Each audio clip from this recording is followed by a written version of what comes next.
హైదరాబాద్ నగరంలో భారీ వర్షం కురుస్తోంది. నిన్న సాయంత్రం కుండపోత వర్షం పడింది. నగరంలోని అనేక ప్రాంతాల్లో వరద నీరు రోడ్లపైకి చేరింది. ముఖ్యంగా మాదాపూర్, జూబ్లీహిల్స్, పంజాగుట్ట, అమీర్పేట్ ప్రాంతాల్లో రోడ్లపైకి భారీగా వరద నీరు వచ్చి చేరడంతో ట్రాఫిక్ పూర్తిగా స్తంభించింది. ఆ ట్రాఫిక్ జామ్ వల్ల వాహనదారులు, ప్రయాణికులు తీవ్ర అవస్థలు పడుతున్నారు. రాత్రంతా కూడా వర్షం కొనసాగుతూనే అవకాశం ఉందని భారత వాతావరణ శాఖ తెలియజేసింది.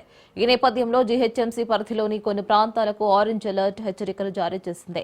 భారీ వర్షాల కారణంగా లోతట్టు ప్రాంతాల్లో నివసిస్తున్న ప్రజలు అప్రమత్తంగా ఉండాలని, అత్యవసరమైతే తప్ప బయటకు రావద్దని జీహెచ్ఎంసీ అధికారులు సూచిస్తున్నారు.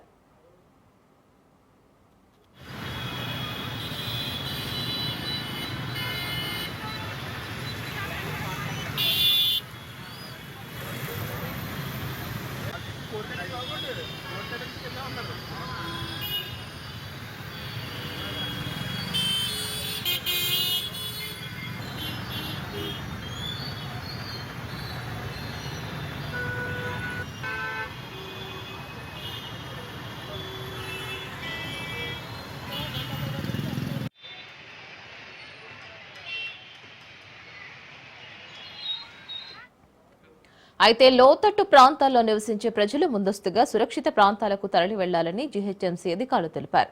విద్యుత్ సంబంధిత సమస్యలుంటే వెంటనే అధికారులకు సమాచారం అందజేయాలి. వర్షపు నీరు నిలిచిన ప్రాంతాల్లో జాగ్రత్తగా వాహనాలు నడపాలి. అత్యవసర సమయంలో తప్ప బయటకు వెళ్లకూడదు అని పేర్కొన్నారు. ఈ నేపథ్యంలో ప్రజలందరూ అప్రమత్తంగా ఉండాలని జీహెచ్ఎంసీ మరోసారి విజ్ఞప్తి చేసింది.